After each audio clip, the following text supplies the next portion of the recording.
For your eyes only. I watched that movie so many times as a kid. It was great. Anyhow, they used two of these cars in the movie. They had a white one, but they found that the white car and a white snow background, not much contrast. So they sent the second car back and had it painted this like goldish, bronzish color, so it had better contrast against a snowy scene. It was actually a S3 Turbo, and so this car is powered by a 210 horsepower turbocharged engine, 6.1 seconds, 0 to 60 or 100, and it could go up to 150 miles per hour.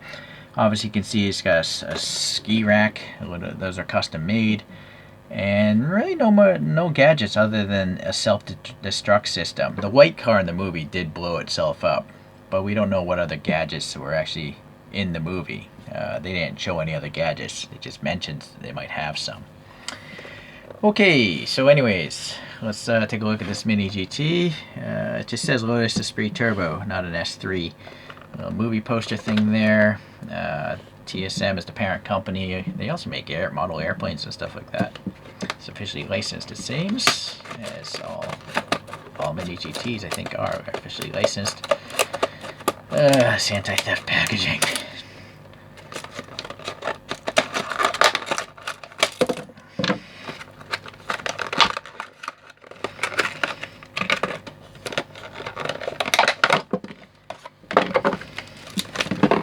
Wasteful. Just wasteful. I just don't see a need for this kind of giant packaging. When you go to the store, like if you look at Tomica stuff, Tomica models are just sold in a cardboard box, right? And that's perfectly fine, right? It's just they cost the same amount. Maybe people are shoplifting Tomica cars in stores. I don't know, but it's a lot of plastic waste. 912 in the overall lineup by MiniGT. Here's a little hologram and the licensing again. So let's take a look at these photos here. I never bothered to get the MiniGT of the white one because I have a Kyosho version. We'll bust out a little later. All right. Yep. So the color clearly doesn't match so much, but being a licensed product, this probably is the real color. It's just the camera exposure. These are old photographs. I mean, these are from 1981, I guess. MiniGTs should roll. That's important to you, and it does. Whee! Okay, on the bottom. Ah, nice. There's text.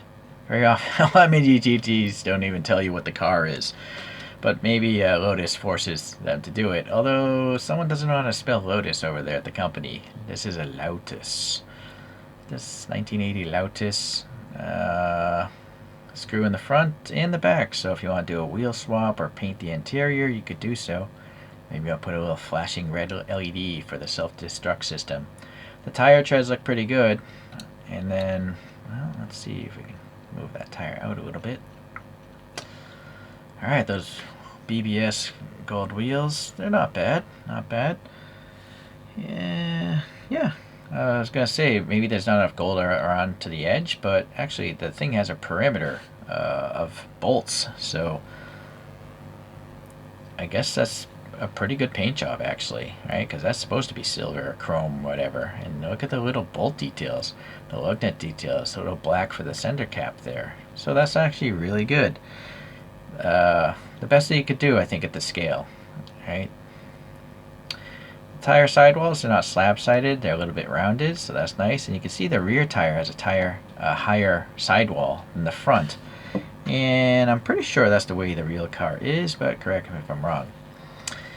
You can see this bronze metallic color is nice metal flake there, and then we have a little bit of orange on this bumped up reflector. The black trim is coming across nicely. It's printed really well. It's paint.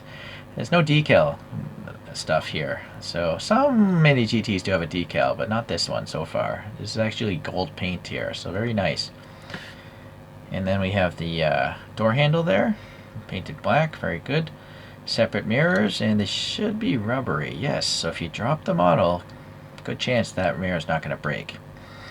Molded windows with the raised door frame and the like, painted black, looks pretty nice. I would have to guess that's the fuel filler, and it actually is body colored. It's not silver. Interesting. But there's a little, maybe that's the lock, a little silver dot it looks like right there. Swing around to the front, black bumper. Don't know if that's metal, if it's part of the casting. I think this is part of the casting, but it's painted pretty well. And then it has inserted plastic turn signals, running lights. And then that is the real license plate in the movie. Very neat. It's just some smooth black here for those vents. And then we have the Turbo Esprit and the little Lotus badge there. Alright, very cool. Pretty good panel gaps here. And then some black printing for those vents is nice. A little bit of a ridging you can hear. Sorry for the fingerprint. And then we have a very thin wiper blade, raised, painted black, and some black out here for the windscreen. Get to the interior later. This side, tiny contaminant, but not bad. And then another fuel filler, and then some silver painted exhausts. They're actually part of the casting. That's interesting. But they're recessed and they look round. And then some vents here again, and then the Lotus is molded in, and then it's got paint in it. That's a nice detail. That's not easy to do, right? Getting paint into a recess. I have a suspicion someone literally filled that in with paint and then wiped it clean.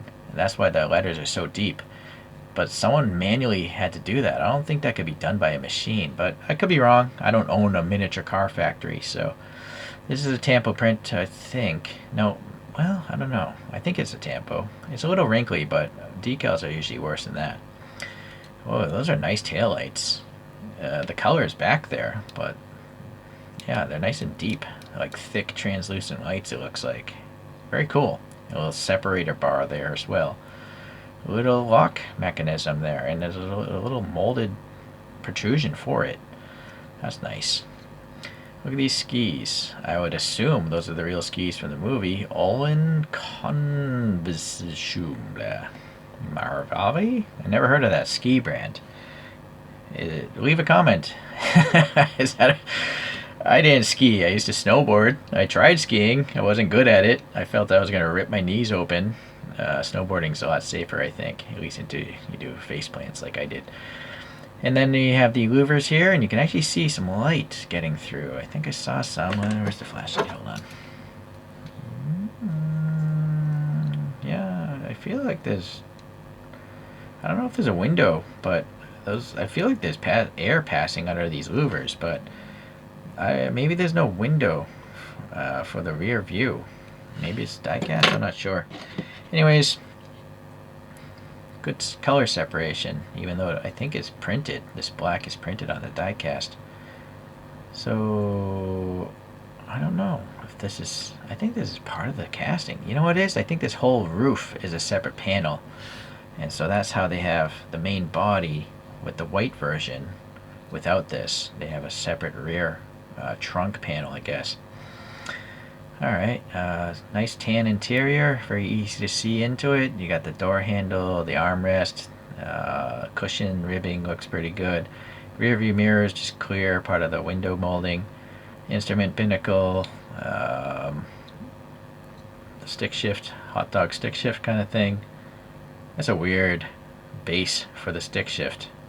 Almost like looks like a banana split sundae or something, or worse.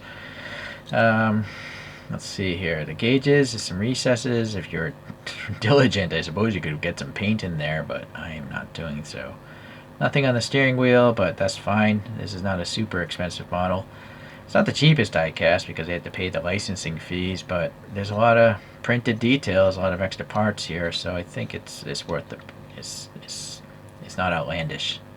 It's not I don't think it's a ripoff. Alright, I guess that's it. I don't really see much else on that interior. So a little tray of comparison. So the Kyosho has molded in mirrors, but I gotta say, for molded in diecast mirrors, they're actually sticking out quite a bit. It's actually quite impressive. I gotta say the molded details of the Kyosho are holding up to time, I think. They look just as good as over here. It's got also, I think, a separate louver system. little plastic bit there. I think the fuel fillers, they're a little more muted on this one. This one actually has better wheels though. I think they look more like mesh wheels, but they're not the same style of wheel, so maybe that's why. Okay, so the Kyosho also has clear taillights, but the Lotus isn't painted in though. But I'm not sure if all Loti had painted in badging back there. I added my own license plate there. But the rubbery mirrors are nice because they're never going to break. Granted, the diecast ones might not break very easily either. Alright, well, anyhow, different era, but the Kyosho, I think, not so bad, considering it's from a long time ago. But if you missed the Kyosho boat, and if you don't want to pay an inflated eBay price, I think you'd probably just be better off getting the MiniGT version.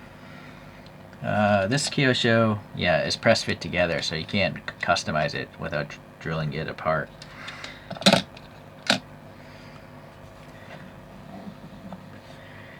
And then I'm just going to bring out one more today. It's another Kyosho, but it's a different scale. It's 1/72 scale, if I recall. So, one would assume MiniGT will come out with this, because they did for like that BMW 7 Series James Bond car, which is one of the lamer James Bond cars. But this, I think, is probably the favorite James Bond car, right? Or leave a comment. Is there a better vehicle, better car from the James Bond universe? It's all, gadget-wise, right? Not stock street car kind of stuff. So, again, Kyosho did a good job on this. But it's clearly a different scale, as you can see, right? It's smaller. So if MiniGT, you do want to come out with this in 1/64, you have at least one person that's going to buy it. I will buy that for sure in 1/64, because that's one of my favorite movie cars of all time. It's totally, probably very impractical. I'm not sure how long that thing really swam underwater. Maybe they had scuba tanks or something. I'm not sure. But the idea of it was really great, and how they showed it transform underwater in the movie. If you guys are probably, a lot of you are younger than me, you have to be.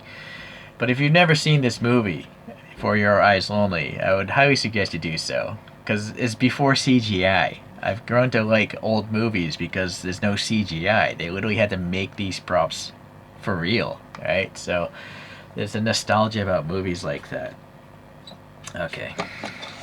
I'm just going to shift that to the side, because I do have my little snow coaster here.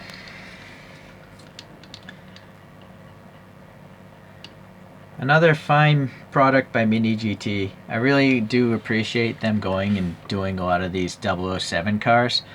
I can't say I'm going to get every one of them, because I don't know, I don't have much space anymore. But this is a great one. I really like this one. And it's just you're used to seeing an old Esprit with the white livery. It's very rare to see a bronze or copper colored Lotus Esprit in the real world or model world. So that's why I like this one. Okay, thanks for watching, everyone. Appreciate it. And only for you.